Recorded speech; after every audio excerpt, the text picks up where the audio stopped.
This man has a strange ability. Every day on his way to school, he faints, and each time he falls, it's in a different place. But even so, he forces himself to go to school. Today, he struggled to crawl to class, but just before class started, he was carried into the infirmary. The reason Haney faints every day is because there's a monster on his back. A few days ago, while Haney was walking down the street, he accidentally stepped on the monster's tail. The monster then climbed onto Haney's back, and no matter how hard Haney tried, the monster wouldn't fall off. Since then, Haney's health had deteriorated, and the monster on his back had grown larger. Today, Haney felt even more exhausted than before, and he wanted to forcibly remove the monster from his back.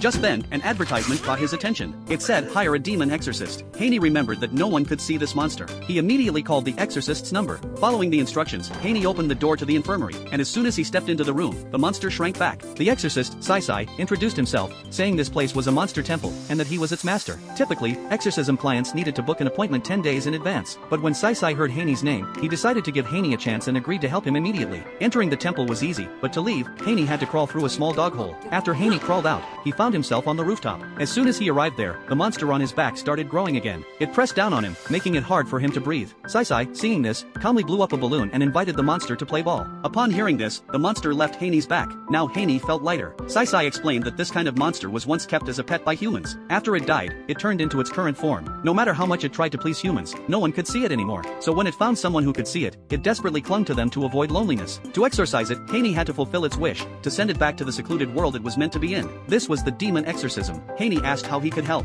Sai said he just had to play with the monster. So, Haney spent 5 hours playing with it. Afterward, Haney was exhausted, and Sai, seeing the monster's current size, decided it was time to send it back. Sai opened the door to the hidden world in the wall, and behind it was the realm where monsters lived, a place more suitable for them, with other monsters as companions. As Haney said goodbye to the monster, he felt a bit reluctant. He apologized for his earlier misunderstandings, but the monster didn't hold a grudge. It affectionately rubbed against Haney before walking into the door.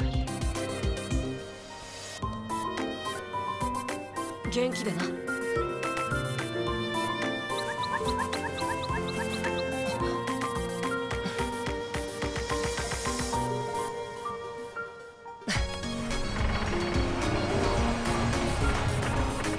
After everything was done, Sai told Haney that the premium demon exorcism service cost 1 million hidden world coins. If Haney didn't have the money, he could work it off. If he didn't pay, Sai would send little demons to his door every day to collect the debt. Haney thought Sai was just playing with him, but he had no choice. The next day, the boys in Haney's class were disappointed. They hadn't expected Haney, who had been so sick and absent for a week, to be a guy. After Haney introduced himself, he happily greeted his classmates, but he didn't expect Sai to be sitting behind him. On Haney's first day at work, Sai had him helped by things. Sai warned Haney not to pay attention to any monsters he saw. He couldn't deal with all of them by himself. Haney agreed, but before long, Haney was covered in monsters. Sai had warned him, but Haney was still nervous.